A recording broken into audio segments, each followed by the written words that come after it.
नमस्कार प्यारे दर्शकों, मैं हूं कमल दुबे, आपका ज्योतिष मित्र। सौभाग्य सलाह में आपका स्वागत करता हूं। प्यारे दर्शकों, हमारी चर्चा कर्म के ऊपर चल रही है। अलग अलग लग्न के लोग अलग अलग नौकरी या व्यवसाय करके लाभ कमा सकते हैं और उससे उनके जीवन में हर प्रकार की खुशहाली, हर प्रकार की खुशियां प्राप्त होती हैं। हमने आपको मेष लग्न और मेष राशि के विषय में बताया। आज की चर्चा होगी हमारी वृष लग्न और वृष राशि के जातक किस प्रकार की नौकरी या व्यवसाय करें कि उनको सबसे अधिक सफलता प्राप्त होगी। वृष लग्न के जो स्वामी ग्रह बनते हैं वह बनते हैं शुक्रदेव। शुक्रदेव ने अपने मित्र शनिदेव को 9वें भाव और 10वें भाव का स्वामी बनाया है।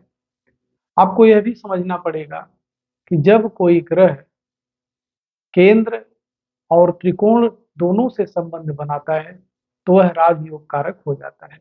शुक्रदेव ने शनिदेव के ऊपर इतना भरोसा किया कि उन्होंने शनिदेव को राजयोग कारक ग्रह बना दिया। अर्थात कि व्यक्ति अगर जीवन में सफल होना चाहता है तो उसको शनिदेव की कृपा विशेष रूप से उस जातक के ऊपर होनी चाहिए। अब रही बात कर्म की कि ऐसा जातक कौन सा कर्म करे, तो वृष लग्न और वृष राशि के जातक सारी नौकरी, चाहे वह सरकारी हो चाहे वह प्राइवेट हो, बस ध्यान यह रखना है कि नौकरी ऐसी करनी है जिसमें ज्यादा से ज्यादा जनता का भला हो, ज्यादा से ज्यादा जनता से आप जुड़े। अब इस नौकरी में ऐसे प्रोडक्शन हो सकते हैं जो जनता से सीधे जुड़े हैं, ऐसे कार्य हो सकते हैं जो कि जनता से जुड़े हों, जैसे रोड बनाना, जैसे फैक्ट्री में ऐसा प्रोडक्ट बनाना जिसके माध्यम से सीधे सीधे जनता प्रभावित होती है। सरकारी नौकरी में वैसे तो सारी सरकारी नौकरी जनता के लिए ही है, लेकिन उसमें भी चूंकि शनिदेव न्याय के देवता है, तो ऐसा व्यक्ति अगर जुडिशरी में जाए, न्यायिक व्यवस्था में जाए, तो उसको अच्छी खासी सफलता प्राप्त होती है। इसके अलावा सभी प्रकार की ठेकेदारी, लेबर को लेकर के आप किसी भी कार्य को करें, उसमें भी आपको अच्छी खासी सफलता शनिदेव के माध्यम से प्राप्त होती है। इसके अलावा व्यक्ति बिल्डिंग मटेरियल का सभी कार्य करे, चाहे ईंट, रोड़ी, सीमेंट, सरिया, इस कार्य में भी व्यक्ति सफल होता है।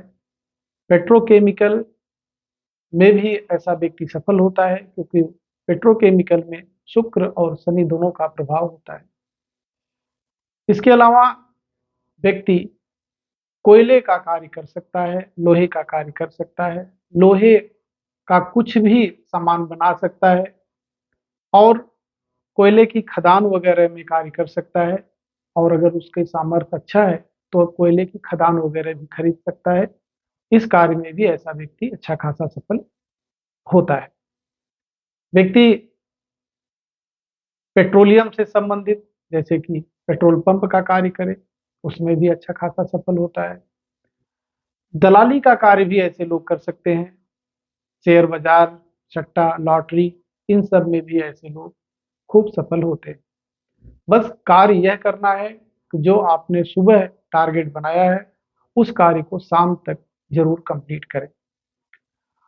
ये सब करने के बाद भी यदि आप सफल नहीं हो रहे हैं तो इसका मतलब आपकी कुंडली में बृहस्पति देव कमजोर बने, क्योंकि 10वें घर से अगर हम गिनते हुए आते हैं तो कुंडली में जो 8वां भाव है वह 10वें भाव का 11वां भाव है। अर्थात 10वें भाव का लाभ भाव 11वां भाव होता है और जो कि कुंडली में 8वें भाव में उसको गिना जाता है। 8वें भाव में जो राशि आती है वह आती है धनु। इस राशि के स्वामी ग्रह बनते हैं बृहस्पति। बृहस्पति देव के आशीर्वाद के बिना ऐसे जातक बहुत लंबा लाभ नहीं कमा पाते हैं। आपको क्या करना है? बृहस्पति देव को प्रसन्न करना है। बृहस्पति देव को प्रसन्न करना बहुत ही आसान है। जीवन में कम से कम 5 पीपल का वृक्ष लगाएं, उस वृक्ष की सेवा करें।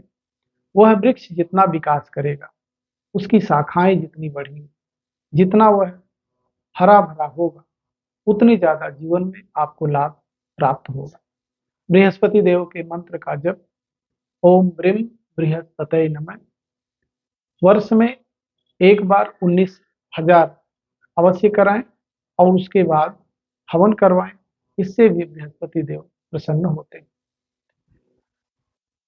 अपने से अधिक उम्र के लोगों का सम्मान करना, विशेष करके धर्म गुरुओं का सम्मान करना, ब्राह्मणों का सम्मान करना, या किसी भी क्षेत्र के गुरु हो, किसी भी क्षेत्र के मैकेनिक हो, कार्य करने वाले लोग जिनको उस विषय की अच्छी खासी जानकारी है, उसका सम्मान करना, उसको कुछ न कुछ उपहार दे करके उनका सम्मान करना।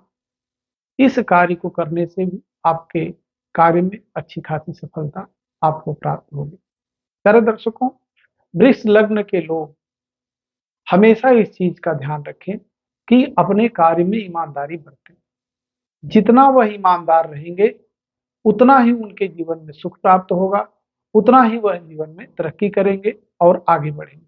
अगर आपने कहीं लापरवाही की, आपने आज का कार्य कल पे छोड़ा, कल का कार्य परसों पे छोड़ा, तो उस दिन से ही आप बैक होना शुरू हो जाएंगे। कहने का मतलब है, शुक्रदेव का स्वभाव है कि वह रोज का कार्य रोज करते हैं, व्यवस्थित करते हैं, क्रमबद्ध तरीके से करते हैं और वैज्ञानिक ढंग से करते हैं। आपको जो भी कार्य करना है या जो भी आप कार्य करते हैं, उस कार्य का तालमेल आपके पास होना चाहिए, उस कार्य की जानकारी आपके पास होना चाहिए। अगर उस कार्य की जानकारी लेकर के और एक प्लान के साथ आप उस कार्य को करते हैं, तो निश्चित तौर पे शुक्र भी प्रसन्न होता है और बृहस्पति से आपको लाभ भी मिलता है और शनि आपको अस्थाई लाभ की तरफ, अस्थाई सुख की तरफ लेके जाता है। प्यारे दर्शकों, इस लग्न के जातक नीलम जरूर पहने, क्योंकि शनि कहीं पर भी बैठेंगे तो वह राजयोग कारक की ही भूमिका में रहेंगे। इसलिए ऐसे जातकों को, वृष लग्न या वृष राशि के जो भी जातक हैं, वह नीलम जरूर धारण करें और परफ्यूम का प्रयोग जीवन में अवश्य करें। हमेशा साफ सुथरे कपड़े पहने। कोई जरूरी नहीं है कि आप नया कपड़ा पहने, लेकिन यह जरूरी है कि जो भी कपड़ा आपके पास है, रोज धुल करके ही उसको शरीर पर डालें। इससे शुक्र की मजबूती बढ़ती है। अपने घर के आग्नेय कोण में एक मनी प्लांट जरूर लगाएं। इससे शुक्र की स्थिति काफी मजबूत होती है, शुक्र देव काफी प्रसन्न होते हैं और आपको तरक्की के रास्ते पर ले जाते हैं। वह महिलाएं जो कि समाज में अच्छा कार्य कर रही हैं, या अपने घर की अपने से बड़ी सभी महिलाएं, सभी स्त्रियां, चाहे वह बड़ी हों चाहे छोटी हों, उनका सम्मान करना, उनको कुछ न कुछ उपहार दे करके उनका सम्मान करना, ऐसा करके भी आप जीवन में तरक्की को प्राप्त कर सकते हैं। आशा है यह विषय आपको जरूर समझ में आया होगा। आने वाले समय में अगले विषय पर आपसे चर्चा करूंगा। आप सभी दर्शक हमसे जुड़े, आप सभी का बहुत बहुत धन्यवाद।